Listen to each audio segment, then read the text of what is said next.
বন্ধুরা, welcome to my channel. এখন কথা বলবো মোহনবাগানকে নিয়ে। সুপার কাপ এসে গেছে। সুপার কাপে এখনও পর্যন্ত মোহনবাগান কাপ জিততে পারেনি। এবার সেই অধরা ট্রফির জয়ের লক্ষ্য নিয়ে প্রথম ম্যাচেই চেন্নাই এফসির বিরুদ্ধে নেমেছিল তারা।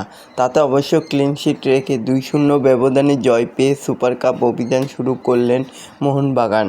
তো বন্ধুরা, এরকমই সব খেলার খবর প্রতিনিয়ত জানতে হলে চ্যানেলটিকে অতি শীঘ্রই লাইক, কমেন্ট, সাবস্ক্রাইব করতে ভুলো না। আর প্রচুর পরিমাণে শেয়ার করে দাও যাতে ভিডিওটা ভাইরাল হয়ে যায়। গোয়ার ফতোরদা স্টেডিয়ামে প্রবল বৃষ্টির মধ্যেই শুরু হয় খেলা। 2 মিনিটের মধ্যে ফ্রি কিক পায় চেন্নাই। বাগানের রক্ষণভাগ সজাগ থাকায় বিপদ হয়নি। খানিক পরেই শুভাশিস স্কোয়ারের পাস পেয়ে গোলে শট রাখার চেষ্টা করেন। চেন্নাইয়ের গোলরক্ষক নওয়াজ বিপদমুক্ত করেন, কিন্তু 9 মিনিটের আক্রমণে সানান মনবীর সিং এই ক্ষেত্রেও গোলমুখ খোলেনি।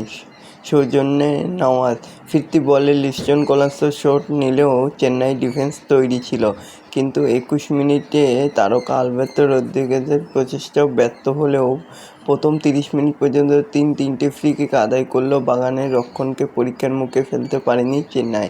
34 মিনিটে লিস্টনের ফ্রি কিকেও গোল হয়নি। 4 মিনিট পর মোহনবাগানের আক্রমণে প্রাণশক্তি সঞ্চার ঘটান জেমি ম্যাকলেন। তার গোলে এগিয়ে যায় সবুজ মেরুন। লিস্টনের ব্যাকহিল থেকে পাস পেয়ে বল বিপক্ষের জালে জড়িয়ে দিতে ভুল করেনি অজি ফুটবলার। 1-0 এগিয়ে থেকে বিরতিতে যায় সবুজ মেরুন। দ্বিতীয়ার্ধে বৃষ্টিটা একটু কমেছিল। মোহনবাগান ধীরে ধীরে ছন্দে ফেরে। 52 মিনিটে অনিরুদ্ধ ম্যাকলেনের জগলবন্দি দেখা যায়। সেই সময় চেন্নাইয়ের রক্ষণে সজাগ ছিলেন এই সময় মোহনবাগানের খেলা প্রীতম কোটাল।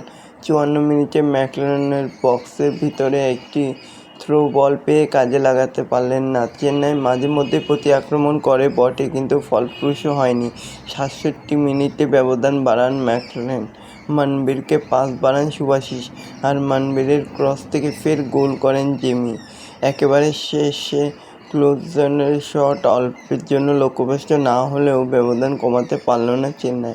শেষ পর্যন্ত 2-0 গোলে জিতে মাঠ ছাড়ে মোহনবাগান। জেমি যেভাবে আক্রমণাত্মকভাবে ভরসা জোগাচ্ছে তাতে অনেকটাই নিশ্চিত থাকছেন মোহনবাগানের কোচ।